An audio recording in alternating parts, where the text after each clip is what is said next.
You'll look back on your 21-year-old self and wonder, what was I thinking? I was taking an HR class for my business degree, learning about gender discrimination. And I distinctly remember thinking that this had to be rare. Could this still be commonplace? I was kind of imagining a 1950s Mad Men scenario, even though Mad Men didn't exist yet. But then I entered the workplace. I was working for a defense contractor, and I couldn't walk through the engineering bullpen without whispered comments and looks. I was called girly and sweetheart, and my ability to put together facts was belittled. So this is what they're talking about. It's alive and well. Why is this still so commonplace? Why are there still so few women in leadership roles or engineering or science? The power dynamics haven't changed much. Of course, there are many factors that shape the persistence of these behaviors. But one pervasive and seemingly innocuous one is the adherence to conventional gender norms.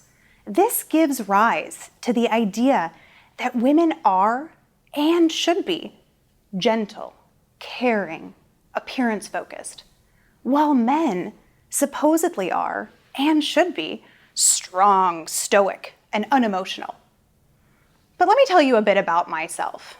I am assertive, but only once I've had a chance to research and analyze. Then I'll likely have an opinion on a topic. I'm fiercely independent. I'm confident. I like to make others feel comfortable. I'm passionate and positive. I'm biracial and what my brother and I like to call racially ambiguous. We can fit in everywhere and nowhere all at the same time. You might have noticed that those characteristics are both stereotypically masculine and stereotypically feminine. Let's think about these characteristics in terms that researchers coined in the 1980s. Agentic, based on the word agency, which are qualities needed to attain an individual goal, or how we get ahead.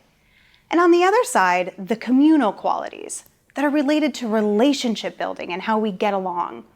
Using these terms, rather than masculine and feminine, help us remove binary gender from the conversation.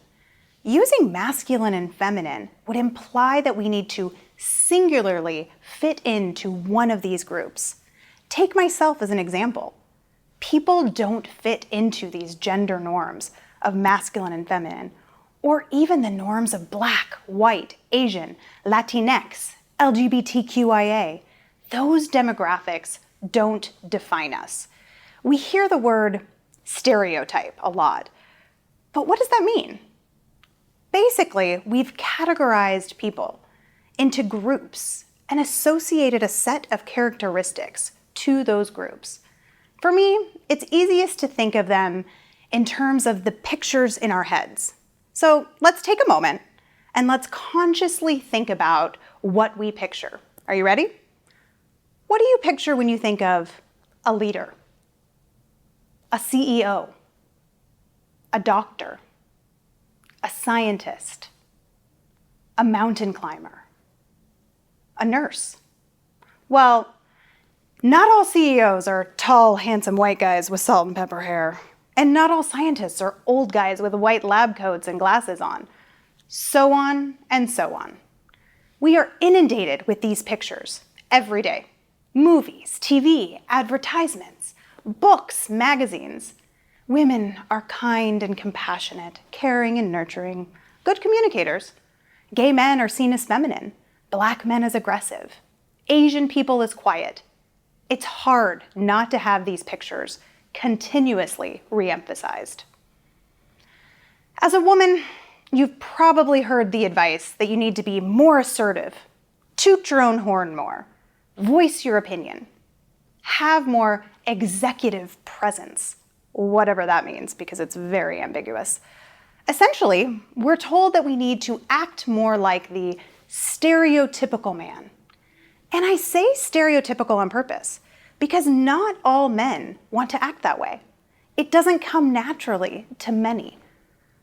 All people need to consider individual goals or those agentic characteristics versus the social, the getting along, communal characteristics. The best leaders, teammates, friends, people display both. People are not stereotypes of masculine and feminine. We are multifaceted, intersectional, and complex. A world that only rewards one type of person is very imperfect and very limiting for everyone. But even so, if this advice were true, that if you follow this one narrow path, you can reach the top, just take on these traits and success will be yours. Cool. I'm fully capable of acting that part. Not so fast. It's not that easy. Women actually make up more than half of the labor force in the United States and earn almost 60% of advanced degrees. Yet, they bring home significantly less pay and fill a piddly amount of leadership roles. And the statistics for people of color are appalling. This is not because we aren't smart enough to act the part. Then why? Let's think about these two messages. On one hand, we have those stereotypes and norms, and on the other, the pressure to be this ideal, agentic persona. These are conflicting messages. This place where these gender stereotypes meet the ideal leader is where the double bind comes in. We can call it a lot of things. We can call it a catch-22. We can call it a damned if you do and damned if you don't. But it's all the same. This double bind is when society expects one thing, but then it demands another. It's not possible for me to be quiet, nurturing, cautious, a team player, while simultaneously being aggressive, loud, and a risk taker. And when I err too much in one direction or the other, I am either not taken seriously or I'm disliked and penalized. How do we navigate this advice and the pressures from ourselves and from the world? I've had very distinct and different experiences throughout my career. On one extreme, I've worked with defense contractors, engineers, financial gurus, mergers and acquisitions experts, and I've also worked with diversity studies academics, PhDs, D&I consultants. This has provided me with some insights into my own behavior.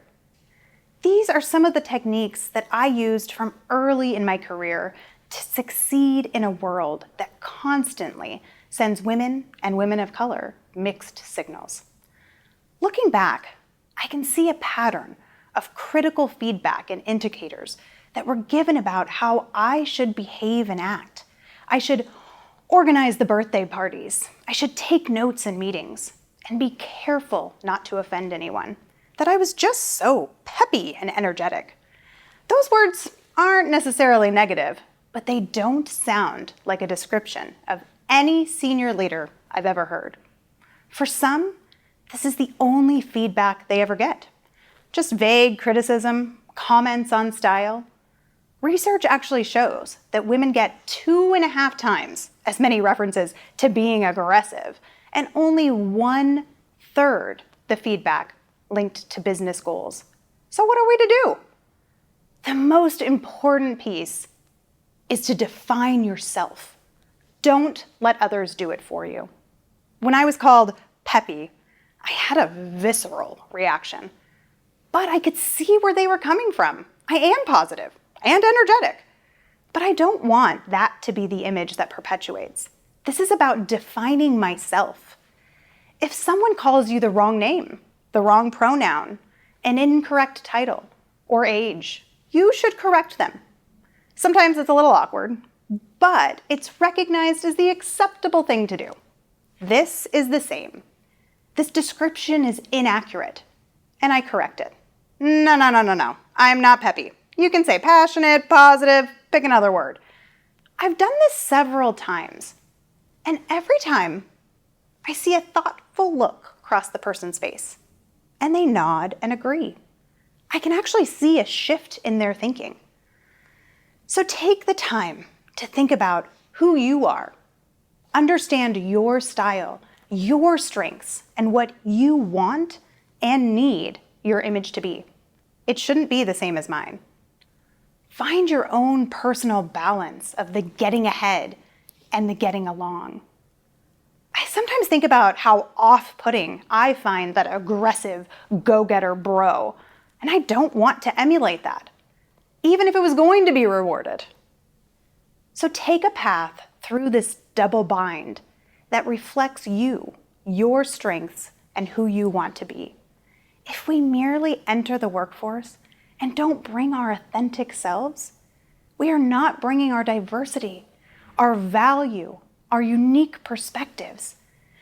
And it's just plain exhausting.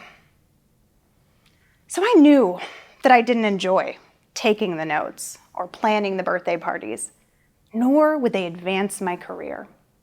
So I dutifully take my turn at being scribe. And then when I was asked to do it again, when my colleague of the same level was right next to me, I'd push back. I'd pleasantly point out that I can't take all the fun. I'll let somebody else take a turn this time.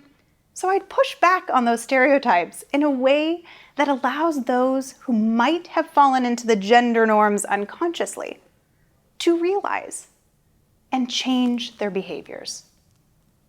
And when it comes to business goals, set the expectation that you want the feedback. Do the work to ask the right questions. Be knowledgeable. Where's the business going? How were my results? What do I need to do to excel? Make what you want clear. Everyone should know your goals. Utilize that balance of getting ahead and getting along to set expectations for yourself. So I've been in a lot of meetings where I'm the only woman and the only person of color, and it's not a big deal. I'm really used to it. Or so I thought. I realized that when I introduce myself, I always include certain things in those meetings, and rarely when I'm in more diverse groups. Well, I grew up in Alaska. I was a city girl, but I hunted and fished and hiked with my cousins. So these are true, and they're a part of me. Yes, I was mentioning them because I was feeling a little out of place and probably a little threatened of going against the stereotype. But I was also building connections in unlikely places. Use aspects of yourself that people might not know. Find commonalities. Build relationships. Adapting to different situations and different styles has been critical for my success. I've worked with dozens of different clients and created lasting relationships by finding those connections. But it's how I would finish that introduction that really makes me cringe. I would say, I'm more than meets the eye. Let's stop and think about that. I felt the need to include that in an introduction. I was very blatantly, though unconsciously, trying to break the image that they had of me, or perhaps that I had of myself. I was saying, I'm more than a peppy girl. I'm more than a stereotype. I don't use that phrase anymore. Saying I'm more than meets the eye tells those around me, and more importantly myself, that what meets the eye isn't enough. That what meets the eye isn't ideal. Don't limit yourself. There's enough pressures and mixed signals that we don't need to do it to ourselves. If you are a woman, LGBTQIA, person of color, or any demographic group, even straight white men, no one is immune from the phenomenon of trying to fit in. We all want to be accepted and to excel. But for some of us, it's even harder because of innate parts of our identity. It isn't as simple as just being yourself. There's a reason that I'm asked by all my mentees for advice on and experience on how to act. It's because there are real risks to authenticity. Not everyone has the privilege to be authentic and push back on stereotypes. Being your true self can be costly. In some cases, it isn't a matter of just success and likability that are at risk, but safety, livelihood, and survival. So let's come with empathy and understand that everyone's journey is different. When I think back to that 22-year-old me trying to navigate the world, I wonder what I would do differently now. I'd probably use some of these tips, right? A combination of humor and authority to push back on stereotypes. I'd make connections with more people. But ultimately, I know that as a young woman, early in my career, there was only so much I could do. Only so many techniques or tips that would help. This is why I do diversity, equity, and inclusion work.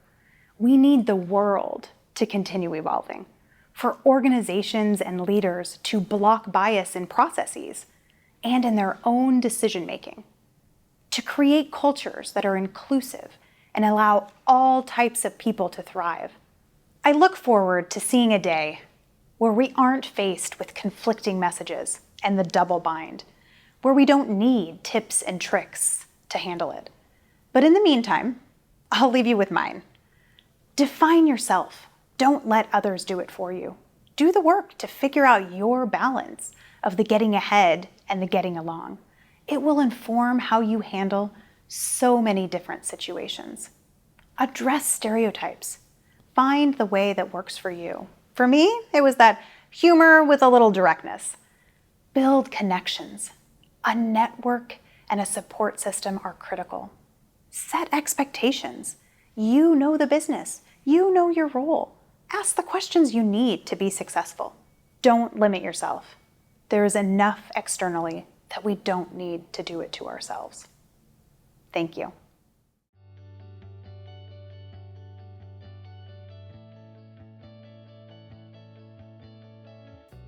Thank you from TEDxMercerIslandHSWomen.